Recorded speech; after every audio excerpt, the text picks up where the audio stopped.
Good afternoon, ladies and gentlemen. Welcome to our last panel of this year's annual conference. And I welcome the three panelists, one of whom is on Zoom on the left side. On the top, Annabelle Littoz-Monnet. We will be focusing on knowledge and epistemic dimensions questions surrounding the ConTrust, trust in conflict thematic. And this is an obvious choice because it's one of our working areas for quite a long time now, but it's also obvious and evident, let's say, from the Sache itself. Because knowledge, as you know, can be an object of trust. We also trust in specific bodies of knowledge, specific knowledges, systems of knowledge, institutions of knowledge. Knowledge can be a resource, an extremely seminal research of knowledge. The more we know, the more we can trust. But knowledge can also be an arena, a format, a medium of trust, but also of conflict, because conflicting and conflicted and contesting knowledges also tend to undermine trust, but might also be arenas and sites for producing and generating new trust. And this is what we will be focusing today.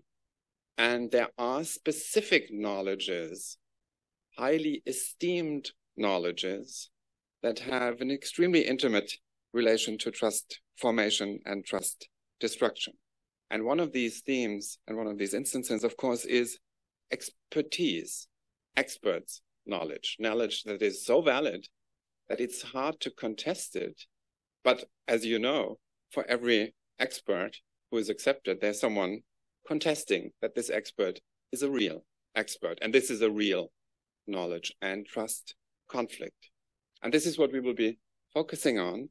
And I'll just read out the three titles of the presentations and then only present to you the speaker in the order of how they will be speaking. The first talk will be called Trust in Expertise, Conflicts About Science and Its Trustworthiness by Regina Schidel. Annabelle Littoz-Monnet will give her talk called Global Mental Health, Indigenous Knowledges and Practices of Epistemic Disciplining.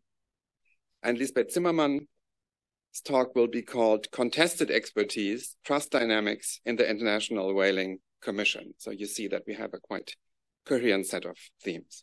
Regina, who's sitting in the middle here, most of you know her. She's a postdoc in the working group 4 of ConTrust. She's interested in social and political philosophy. She has worked on marginalization and ableism in philosophy. And her most recent publication here is Relationalität der Menschenwürde zum gerechtigkeitstheoretischen Status von Menschen mit kognitiven Beeinträchtigungen, published with Campus Verlag this year.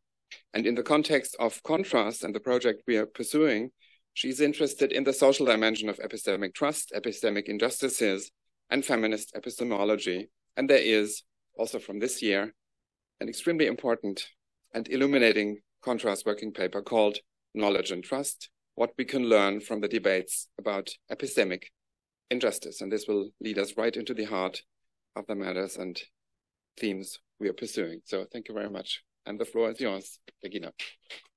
Yeah. Thank you, Martin, for the nice introduction. Thank you for having me. Can you hear me? Great. Okay, I'm smaller than Martin. I maybe have to adjust it.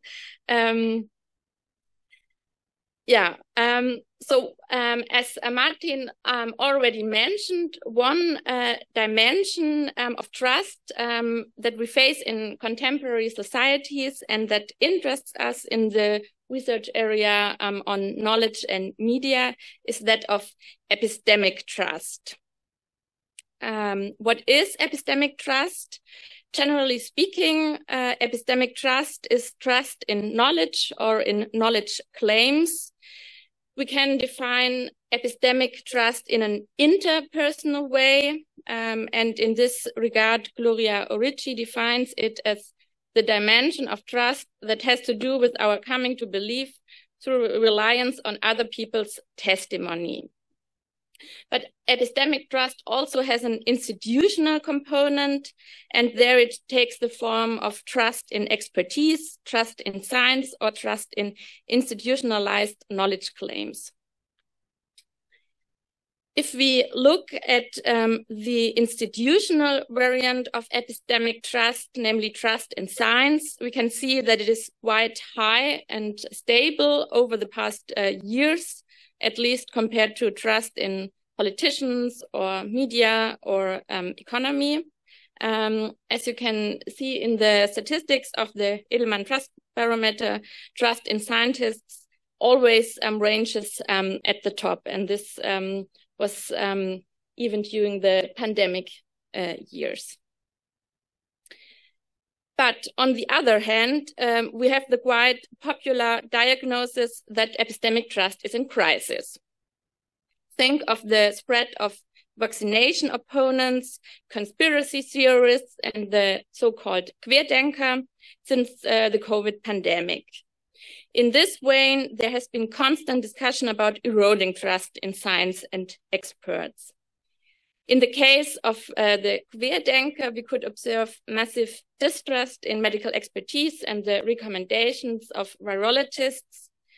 And another recent example is that of climate change deniers, often in the wake of right-wing populist movements. Scientific findings and scientific experts are distrusted here and are discredited as part or instrument of the ruling elite. So here in this diagnosis of an crisis of epistemic trust, the picture seems to be quite different from the empirical findings the Edelman Trust Barometer documents.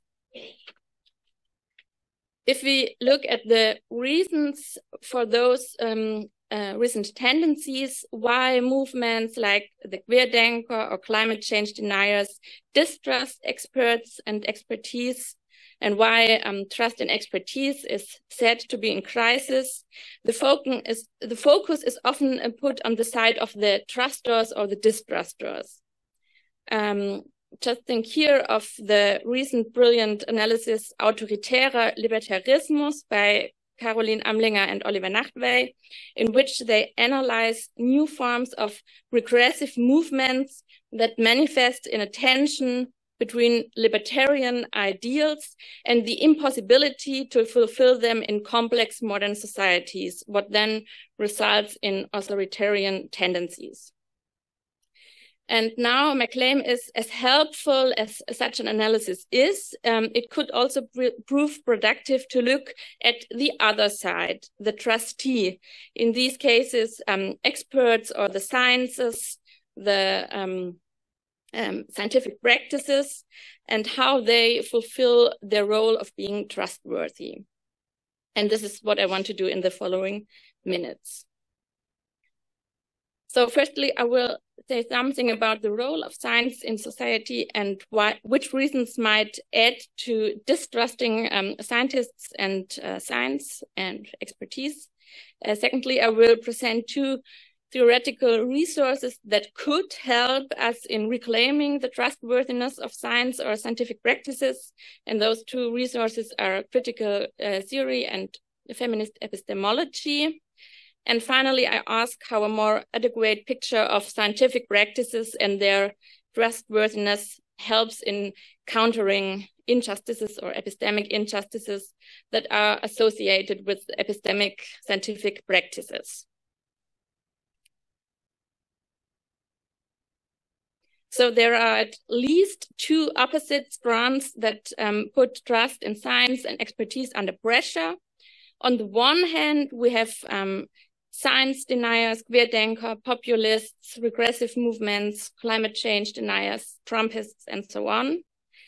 But on the other hand, there might be another source that fosters distrust in science, and that is a reduced picture of scientific practices themselves. As Frieda Vogelmann, who joined us also, has shown in a recent essay, it is an idealization of science as completely neutral, objective, positivistic, and detached from social context that could contribute to a misapprehension of scientific practices.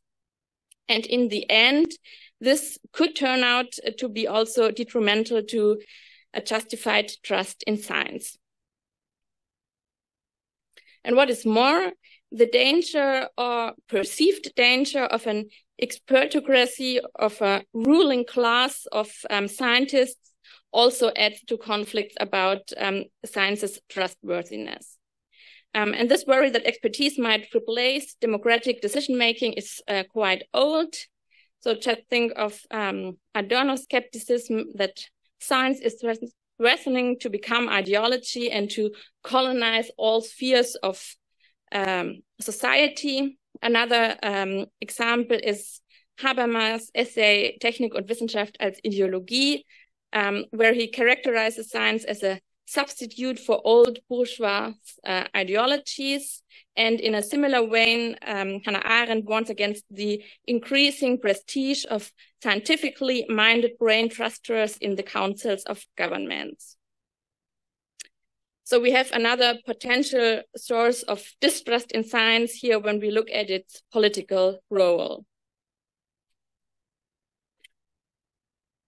That means that epistemic trust is put under pressure from several directions.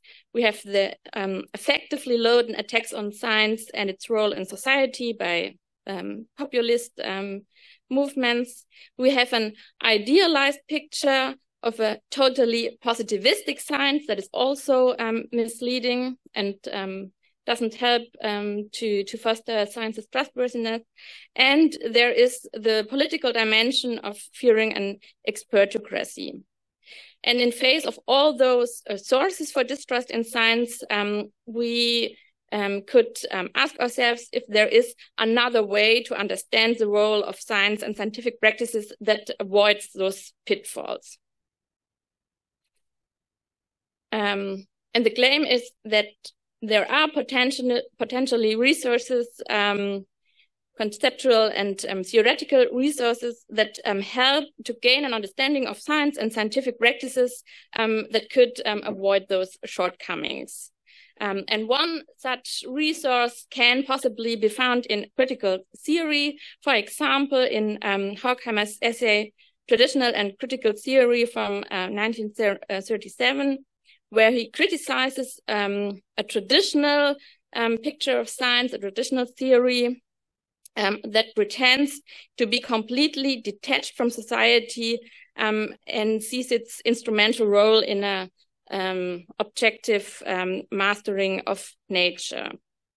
And Horkheimer contrasts this with critical thought, or one could say a critical understanding of science, where the social position of the scientist is not in a realm completely detached from society, but where the reflection of the social position of the scientist is itself part of the scientific process.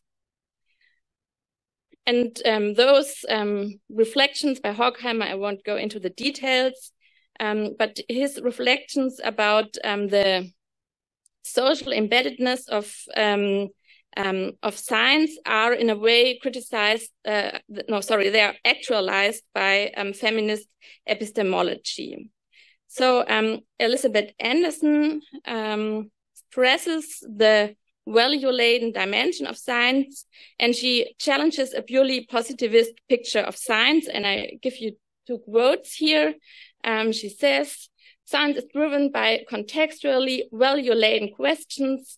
The ideal of value neutrality leaves one incapable of coherently directed inquiry at all, because it leaves one incapable of distinguishing a significant from an insignificant fact, a biased account from one that does justice to the phenomena."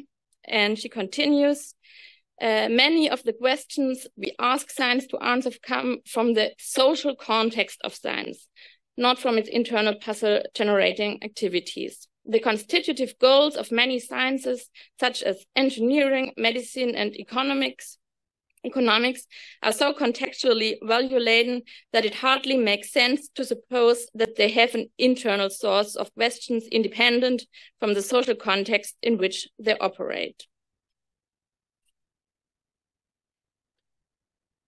Now, how can this more adequate picture of scientific practices help us to outline science's trustworthiness. Will it convince those who deny climate change or those who think that COVID is purely an invention? Probably not, but at least it can hinder us towards possible parameters for trustworthiness of expertise of science. In fact, there can be good reasons for social groups to distrust scientific experts. Naomi Schidel has shows how historically scientists have played a crucial role in abusing members of certain social groups or even in dehumanizing them, and how this makes distrust in those scientific settings rationally founded. An example she gives is distrust towards research on AIDS and the HIV virus in Afro-American communities. Indeed, African-American men have been used in medical experiments, the so-called Tuskegee syphilis experiments, as test persons without their consent, and even available medication has been withheld from them during those experiments. So distrusting medical experts is quite rational for them. This is an extreme case where scientific practice proves to be highly irresponsible in ethical terms. But it shows how science here also proves to be untrustworthy as it fails to fulfill its role properly. It is instrumentalizing and does not reflect on its own involvement into society.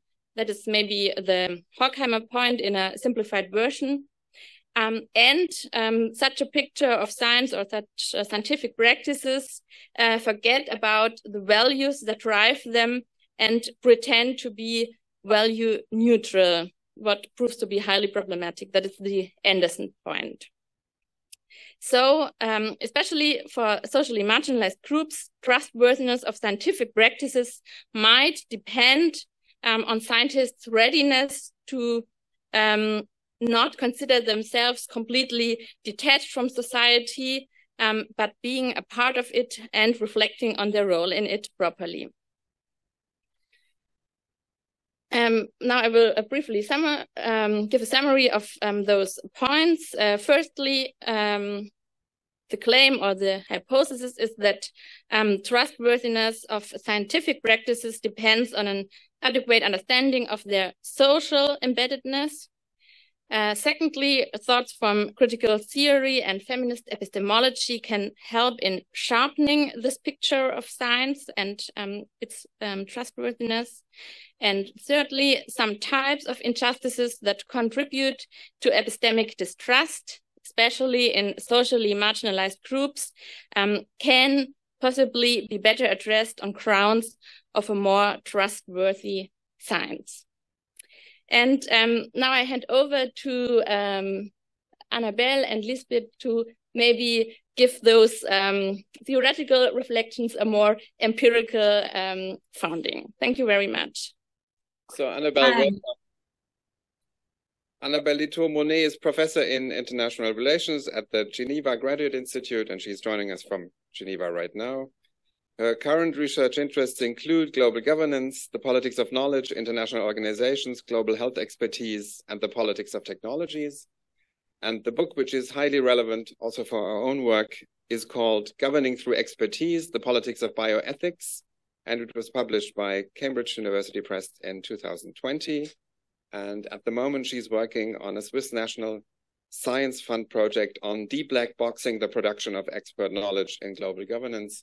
And from all of these points, you already know why we invited her. We were looking very much forward to hearing you speak, Annabelle. Welcome again in this format. Thank you very much for the kind introduction. I'm very delighted to be participating to this panel today, and I will be presenting well, some of my latest research actually, which hasn't been published yet, but which focuses on the making of knowledge in the area of global mental health, so by the WHO and other actors. the WHO is working with, and I will focus on epistemic conflicts in that context. So let me just try sharing my presentation as well.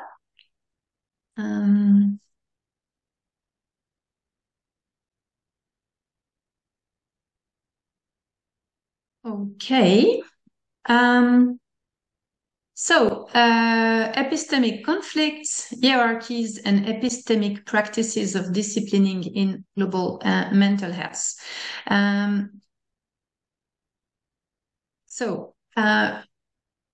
If you look at the literature on the making of global governance expertise, so here I define expertise. You could change to slideshow, and then we see it a little bit better on the screen here.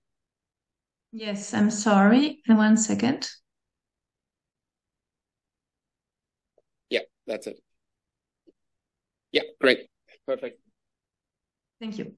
Right. So if you read the literature on global expertise, usually it tells that such expertise is very exclusive, even very circular in its making.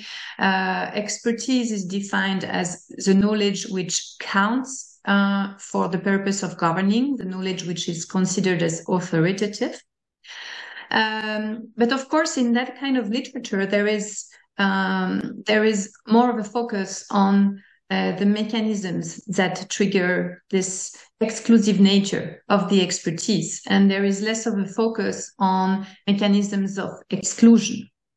If one wants to focus on mechanisms of exclusions and perhaps epistemic conflicts in the making of global governance expertise, then of course one could go to the literature on the civil society, social movements, and the way they try to influence international organizations, or the way they try to propose different paradigms, different narratives on different kinds of issues. Here, what you have is is an approach that really focuses on the influence of these civil society organizations and on their strategies as well. There is also another trend of literature that has focused on the way transnational discourses that are dominant within international organizations and the ecosystems they work with, how those discourses and transnational modes of governing tame or absorb resistance and contentious claims. So I am building up on that second strand of that literature, but I argue that there is a need for further exploration of how technocratic, bureaucratic modes of governing manage contentious claims on an epistemic level. And here, of course, you get to examine different kinds of practices of disciplining and those that were already out there in the literature. So I argue that we need to focus on epistemic processes of managing dissent in order to take into account knowledge hierarchies, questions like which knowledge actually counts, rather than just focus on actors' strategies and tactics in such epistemic conflicts. Second, I also argue that while we are doing that, we also need to look at what happens when contentious claims are actually integrated in global agendas and narratives. Indeed, IOs increasingly try to listen to their critiques. There is, IOs, international organizations, sorry, I'm used to always talk to an international relations crowd, so but perhaps I shouldn't use the abbreviation for a more interdisciplinary public. So international organizations increasingly listen to criticisms, to what civil society movements are telling them, to what scholars also like us are writing. So they do integrate to some extent criticisms. But what happens when such critiques are being incorporated? So I will now address this question by zooming in on one issue domain, global mental health, and I will look at the ways they have integrated criticisms, in particular from groups that represent indigenous populations. So first, let me present you the dominant discourse in the field of global mental health. It has, over the last decades, essentially upheld the biomedical framing of mental health disorders. There's, in general, a focus on evidence-based biomedical interventions, a strong emphasis on drugs, and often the availability of drugs is portrayed as a response to the needs of countries in the South, low and middle income countries. So whenever I talk to WHO officials, they tell me that people in the South actually need drugs and want drugs for mental health disorders. Indeed, there is a concept that is really very much at the core of the WHO's discourse. It is what they call the treatment gap. The treatment gap is the difference between the number of people estimated to need treatment for their mental health conditions and the number of people who actually receive treatment. Here is a short citation from a WHO document.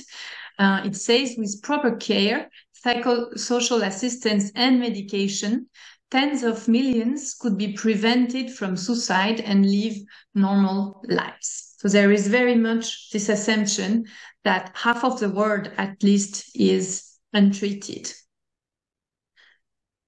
So what are the actors and sites that upheld this paradigm? So I've tried to quickly summarize. Of course, there is a World Health Organization, already mentioned, sitting in the middle. But of course, the World Health Organization is not working on its own.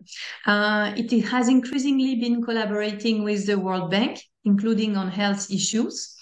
It publishes even World Health Organization officials publish a lot in the Lancet. So I argue in another paper of mine that there is a kind of symbiotic relationship between the journal, the Lancet, and the World Health Organization. So there are even some kinds of partnerships for certain special series. And then, of course, there are some organizations which represent professionals in the field. And as the WHO would put it, also the civil society. I would actually contest that, but I think it's important to mention it here. So what are these organizations? There is, for example, the IASP, the International Association for Suicide Prevention. So the WHO very much presents this association as a civil society organization. Actually, when you look at the composition of this organization, you see that essentially professionals, so psychiatrists, are represented, and that it is very heavily privately funded. That's why you see Pfizer and the Lilly Research Laboratories as connected to the IASP because they are actually funding this organization. So I think it's important to mention that because, of course, the WHO presents its own agenda as very inclusive, as very deliberative. It presents its consultations as very open and so on. But when you actually look in greater detail at the kinds of organizations they work with, I would argue that these actually do not consist of grassroots civil society organizations. So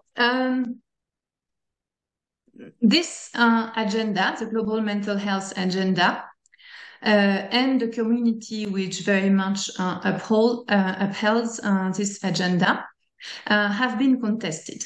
They have been contested by grassroots organizations of people who have experienced mental health disorders, or people who call themselves as survivors of such disorders, but also of people who have taken medicines and who actually want to share this experience.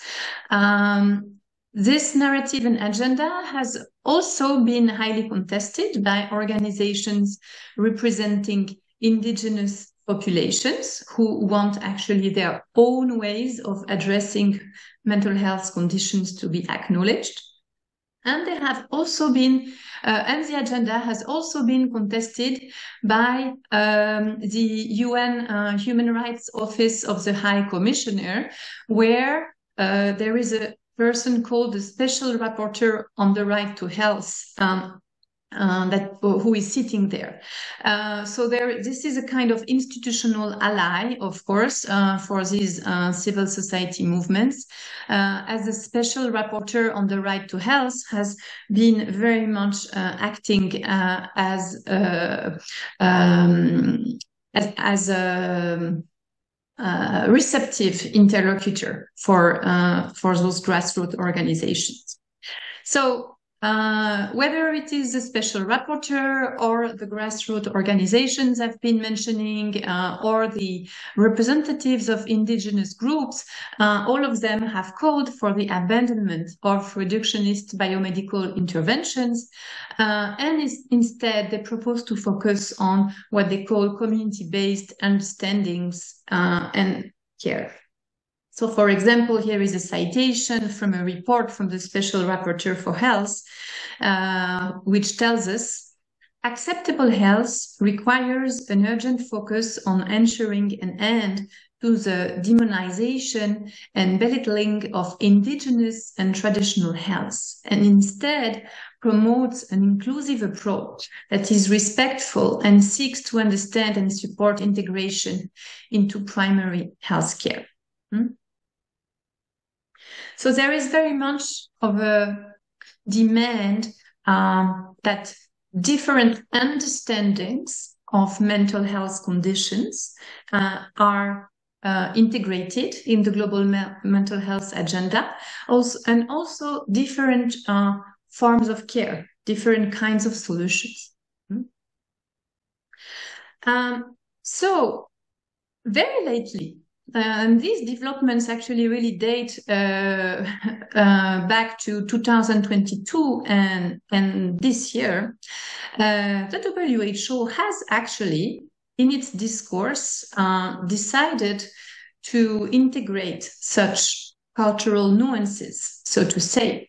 There's one document from 2023 called the WHO's Framework for Meaningful Engagement of People Living with Mental Health and Neurological Conditions, which proposes to be bridging the gap from global to local meaningful engagement, which proposes, that bridging the gap from global to local meaningful engagement should account for local contexts, languages, cultures, and practices in order to be effective and sustainable. In another report from the WHO, the World Mental Health Report, one reads, "One must ensure the use of correct language, a culture of acceptance, active listening and engagement, and no tokenism, stigmatization, or discrimination of any kind." So those critical claims have been incorporated in the official policy agenda. Yet, I argue, they have been subject to a number of normative operations, the epistemic practices I would like to discuss now.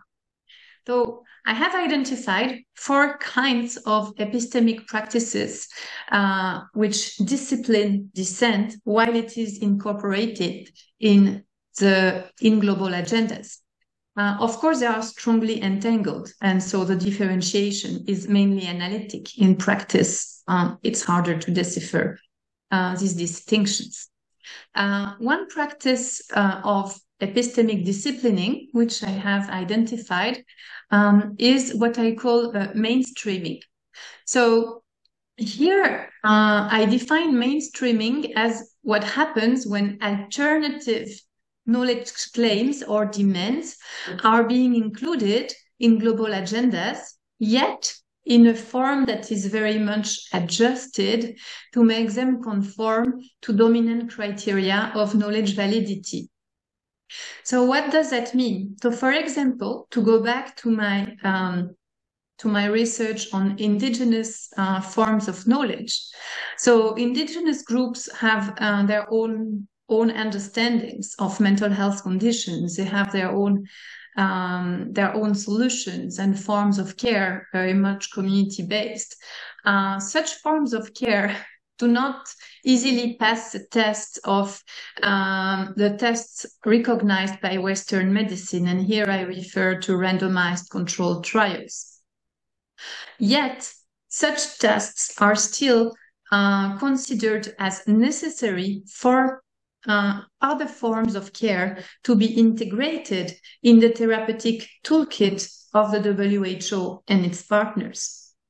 And so I've read documents, for example, that would say something like, there's an interesting experiment for a community-based form of care in such or such group. It might be integrated because they are going through the effort of actually conducting such randomized controlled trials. Of course, such experiments have been conducted in local context, but this is rather the exception than the rule. And of course, there is, it might not be wishable that such forms of care actually go through such kind of validity tests. Sometimes contentious claims are also being reinterpreted. So, for example, for indigenous groups, although there's a discourse very much attuned to their needs and so on, very often what you read in the WHO's document is that the WHO should pay special attention to their need. So their request for their own understandings of mental health conditions to be incorporated into WHO's agenda are kind of reinterpreted as a request for special attention, which is very different. Transposing is yet another practice which I have identified. I define transposing as the practice through which dominant global concepts, theories, and knowledge are being mobilized to make sense of local realities in a fashion that is very much decontextualized and imposed. So here, the preferences or the needs of indigenous groups are made sense of and assembled through these dominant understandings. So, for instance, to give you a more concrete example, there are studies by the WHO of how indigenous groups may experience, for example, certain symptoms when they have in relation to mental health. And typically, the WHO would acknowledge that certain kinds of symptoms might be experienced differently in certain indigenous groups, but yet the next step will be to compare these symptoms to those which are used in Western medicine, in particular the symptoms of which appear in the International Classification of Disease Manual and those that appear in the Diagnostic and Statistical Manual of Mental Disorders. So these classifications are very much those which are being validated by the American Psychiatric Association. So whenever there's a difference which is being noted, it is assessed for its similarities with with Western concepts. And the fourth practice might be that of discrediting. It still appears when knowledge claims do not conform to such dominant criteria of validity, they might be portrayed as anecdotal, unreliable, or deviant. And here you can also see sometimes it's very much entangled with other kinds of claims, but you can still see that, of course, more traditional forms of care by healers, for example, are still very much discredited to some extent. So these practices work in an entangled fashion. What do they do? I would argue that first, they produce a dilution of those contentious claims as they are being assimilated in the dominant narrative. That in turn produces deconfliction and to some extent also depoliticization as contentious claims get reshuffled and absorbed in dominant discourses. So my suggestion would be that when we observe such epistemic conflicts, whether it is in relation to understandings of health or in other issue domains, a genuine form of deconflictualization would require a consideration of for scientific and methodological pluralism. And here I would like to refer to Regina's presentation when she discussed the social embeddedness of science. Once we acknowledge that science is socially embedded, then of course it might be also possible to genuinely consider scientific and methodological pluralism and not require that different understandings of health problems and different kinds of solutions for these very health problems must pass the kind of validity tests of Western medicine or Western science. And of course, then we could perhaps observe a kind of global governance expertise to become more heterodox and diverse, where different knowledges would equally count. Thank you. So, Lisbeth Zimmermann, a co-speaker of this working area, is Professor of International Relations and Peace Processes at the Goethe University, and of course a member of ConTrust. Her research focuses on current challenges of a multilateral world order, international organizations, and international norms. She's a PI of the ERC starting grant FARIO, which is called The Effects of Far-Right Challenges on International Organizations. And she has currently published International Norm Disputes, the link between contestation and norm, international norm disputes, together with some other ConTrust co-authors. And we're very much looking forward to her talk. Again, I'll cite the title, Contested Expertise, Trust Dynamics in the International Whaling Commission. So, welcome. Checking if that works, but it does.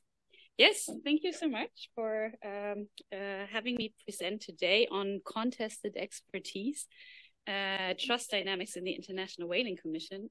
Although I have to put a caveat in front of this presentation, it's not findings from a full-fledged research project, but it's more kind of an afterthought to research that I did on another question, in parts on the International Whaling Commission.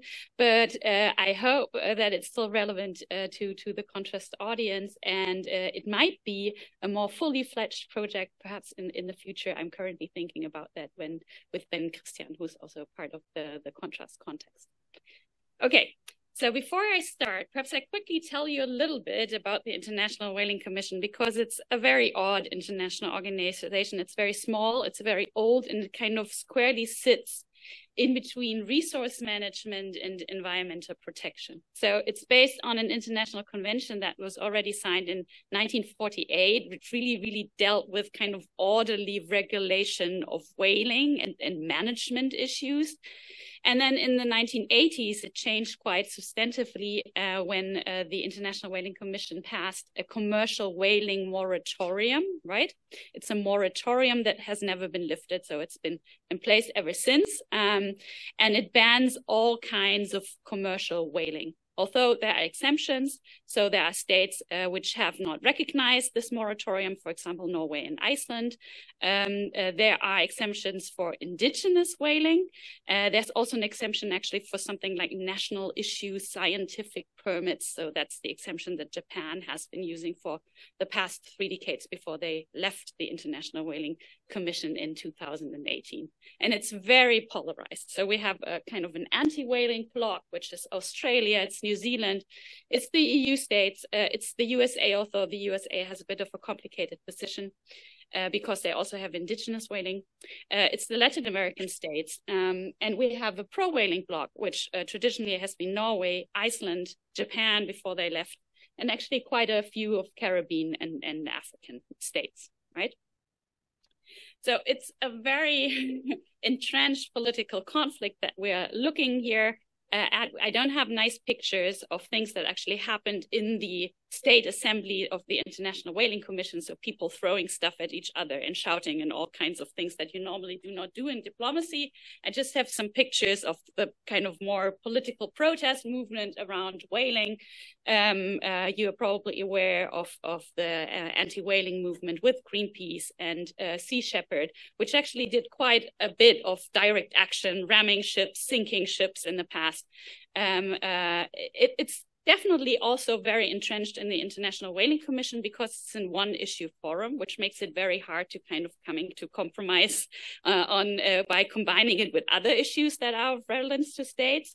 And also at the same time, it's not of a very high foreign policy relevance to many of its member states, right? So what I want to look at, however, is if a shift away from this being kind of a foreign policy diplomats issue to this being something that specialists and experts talk about, if that actually makes a difference. Why do I ask that? Because in a lot of international relations research that we put in the box of being rather liberal institutionalist or constructivist, there seems to be this underlying assumption that if you move to experts and specialists, that somehow depoliticizes or rationalizes global governance processes. It makes them more effective. Why is that? There are a lot of different kind of explanations for that around. One would be, well, if you move away from the diplomats that kind of hop from one post to another post, right, and they don't have detailed knowledge on the issue that they actually work on at the moment, to the specialists or experts, they bring kind of the long-term knowledge. They work in these international institutions for a long time. They bring problem-solving attitudes, and it should be so much easier that they talk to each other because they kind of have the same language and they bring kind of the same vocabulary to deal with these issues, right? And of course, as we've already heard now, there's a whole field in international relation research that would put that into question, of course, from science and technology studies or the research that Annabelle has just presented, right?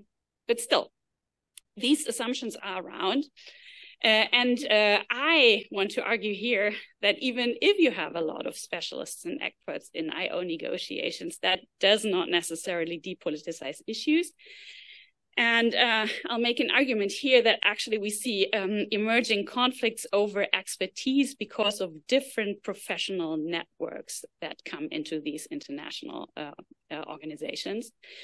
And the second point then that I at least want to make plausible here is if we have these conflicts over expertise, can we still sometimes see trust emerging in these international organizations' decision-making bodies? And here I want to make an argument that in parts you can, and that you see kind of a ritualization of conflicts, which actually helps with the emergence of trust. And I'll walk you through this, but before I do this, I probably should quickly say something about how international organizations actually work, as we're a rather interdisciplinary body, right? Or audience here. And of course, the design of international organization varies quite a lot. Also, if it's kind of a multi-issue organization or one-issue organization and so on, regional or not. But for a lot of issue-specific international organization, it looks kind of similar. And I have an organizational chart here for the International Whaling Commission, which is very small, so it's not super complex. But what most international organizations have, they have something like an assembly of the member states, right? They come together annually or biannually, and the states send delegations there. And this is the main body where the decision-making takes place. So policy decision, resource decisions are made in this specific assembly, right?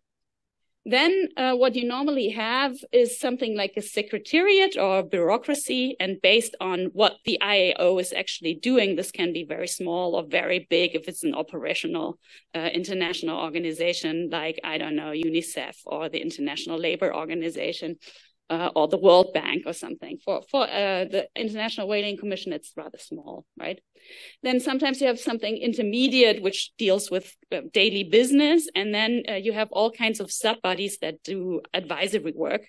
And most important for a lot of IOs that you have in environmental governments, you have these scientific advisory bodies, right? Which are supposed to bring expertise for the member states that then can make kind of rational decisions on the issues at hand. And while we actually have a lot of research on what's going on with regard to knowledge, experts, expertise, and networks in the secretariats and bureaucracies of IOs, actually, we hardly know anything about what's going on in these annual assemblies or in the scientific advisory bodies. So what we did is we actually had a look who's actually going to these international organization state assemblies. And we did some preliminary coding. I'm just showing you some numbers here that we did for example, the International Maritime Organization or UNESCO or the World Health Organization. These are all organizations under the umbrella from the United Nations. And what you see is actually that indeed it's the case that it's not necessarily diplomats going to these international negotiations, right? They are in the minority, but it's mostly specialists. And specialist here means that it's kind of staff from the specialized ministries dealing with the issues which are of importance for the international organization. So the health ministry for the World Health Organization, right? And the last part, it's not super big here. It's experts. So it's scientists from independent research institutes, which are sent in the state delegations. Okay. What I want to argue here is, if we have these experts and specialists coming in, what we sometimes see emerging is that we have different networks of experts and specialists based on their specific professional education, their career path, the substantive topics they're actually working on, which of course then influence how they actually make sense of the issue at hand, what they think the priorities are with regard to this issue, or what kind of expertise you then actually need to deal with that, right? And I show you this with regard to the International Whaling Commission. It's a bit more complicated because for some reason, the International Whaling Commission does not have participant lists where you can actually see where people work. So you have to go through the lists and code every single person and look up on the internet where this person has probably been working in 2018. So I just did that for some of the delegation, and it shows a very funny picture. And I think there are several things that you can point out. So the first thing is even more so than for the issue-specific IOs that I've been showing you before, they actually do not send a lot of people from the foreign ministries, right? So it's specialists and it's experts. Sometimes it's even majority just experts, right? And then they also send NGO people, which is funny. So it's non-governmental people on the state delegations. But that's not part of this presentation. We can talk about that later if that's of interest to you. Funnily, though, it depends on who you are and what kind of interest you have, what kind of experts you send, right? If you're in Japan, sorry, that was the wrong one. If you're in Japan or Norway, who you actually send are people from your fishery ministries, and they're experts for the management of fishery, right? If you are Belgium or the UK, the people that you are sent are actually in the environmental ministry, and they're expert for, I don't know, marine protection issues, right? And even if you look at the experts, we could open up the spec box as well, and you would see the same patterns. If you are Norway and Japan, you send some people who are statisticians and kind of specialists for abundance estimates, and you send people on fishery. And if you are the UK, for example, these are kind of marine mammal specialists, right? And protection issues. So we really see that you have people coming in with different professional backgrounds, and it rather deepens the conflict and does not help that they can actually speak to each other and come to better kind of conclusions with regard to the political conflicts at hand. Actually, you see the same thing for the scientific committee. So this is the advisory body for the International Whaling Commission. That's actually quite similar to other kind of scientific advisory bodies that you have for other IOs in the field. environmental governments, and they normally work in a similar way, that you also have state delegations. So states decide which experts they want to send to this scientific body. And then you normally have kind of an amount of people who are invited, independent researchers, where the secretariat or the bureaucracy says these have, I don't know, very necessary knowledge and expertise that we need in these debates, right? But the majority are people sent by the states as experts, and they advise on scientific questions. So similarly to the rise of the polarization in the International Whaling Commission, you see kind of a inflow of new kinds of expertise in the scientific committee. So in the 1980s and up to the 1990s, the scientific committee also was very small and was kind of a bunch of statisticians, actually, who were experts on doing statistical models on the abundances of whales and what sustainable and more or less risk-free catch limits would be, right? And it's a bunch of rather old males, actually, and they're all mathematicians or they're engineers, and a lot of them actually say they've never seen a whale, right? And here it's the fantastic model that they came up with, where they say, should the IWC ever decide to lift the moratorium, they have this fantastic model with which they can actually calculate kind of sustainable catch rates for specific whale stocks, right? What we see coming in the 1980s, 1990s, then are other kinds of experts. There are, of course, people also from animal rights groups and so on, but it's also a lot of kind of marine mammal specialists, right? And they come with a very different approach of how you do research in science and what kind of topics are important. And there's a lot of, it's in this group, it's a kind of authentic experiences with whales are something very important. Yeah. So this is why I have this picture, right, where you do kind of whale watching sightings and do estimates based on that.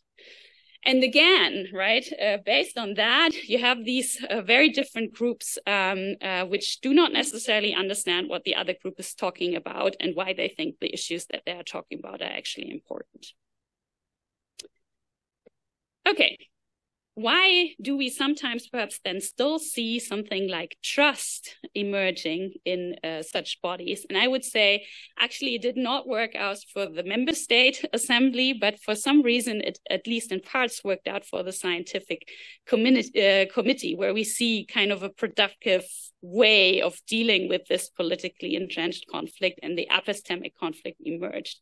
And I say what we see here is a way of a ritualized community building. And there's also research out there on rituals and global governance. And of course, you can use rituals for all kinds of things, can be rather disruptive and so on.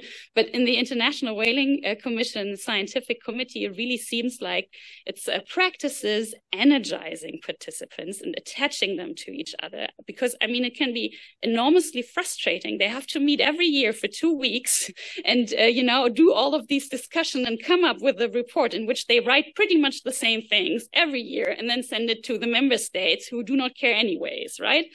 So what they do, it's kind of an enactment of the conflict together with niche building. So everyone has kind of their own subgroup where they do their thing. And then for the main thing, they come together in their assembly and do the same choreography every time they are together, right? So it's kind of a performance of which all of the people who are in the room now know that they're actually doing a performance, right?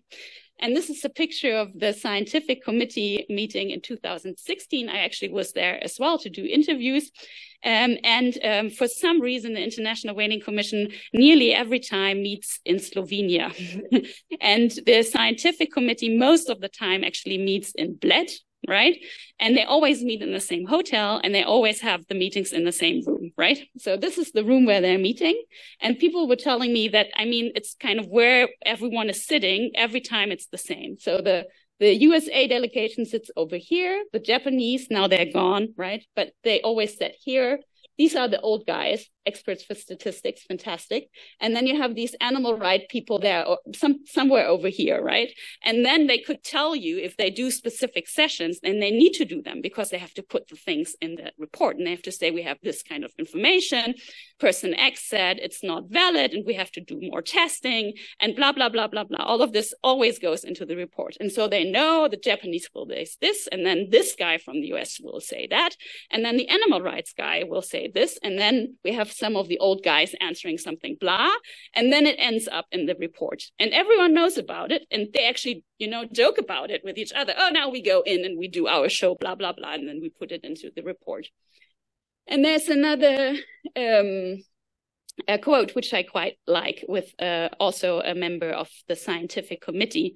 And he's talking about one specific meeting where they were doing the same choreography somehow. It was in 2010. And he said, well, at the very beginning of the special permit session, this is the one where they always did the Japanese scientific exemptions, right? I put up my hand and I said, I propose we have absolutely no discussion about this because it's pointless. And we just each write a paragraph for the scientific committee report, which will mostly refer back to what we've said in previous years. And the Japanese were quite happy to agree to that. So having agreed to that, I sat down and wrote a paragraph for the report. And following that, I then wrote the Japanese response. And I walked over to the Japanese delegation and I handed them. And I said, here's what I'm saying. Here's what you're going to say in response. And I put all the citations in and everything, And they said, you wrote our response. I said, well, it's your response. You can do whatever you want with that, right? So it's completely kind of a choreography of what they are doing. It does not solve the conflicts at hand, right? But it's kind of a community and trust building because they know that they're in this together and have to do it. And it somehow keeps the whole conflict from escalating, at least in the scientific committee. Okay. Instead of a conclusion, as all of this was more kind of a plausibilization of things that I've observed when doing research in the context of the International Whaling Commission, let me just say where this is potentially going. So what Ben Christian and I want to do is that we want to study the kind of more ambiguous effects that specialization, expertization can have beyond IO secretariats and bureaucracies, but really look at kind of the assemblies and sub-bodies in international negotiation contexts in international organizations. And we also want to particularly look at trust dynamics by kind of varying on IOs where we have different degrees of specialization and also perhaps kind of degrees of how much clash of expertise we actually have in these different negotiation contexts. And this is hopefully going to be a research project sometime soon, and I'm looking forward to your comments on this.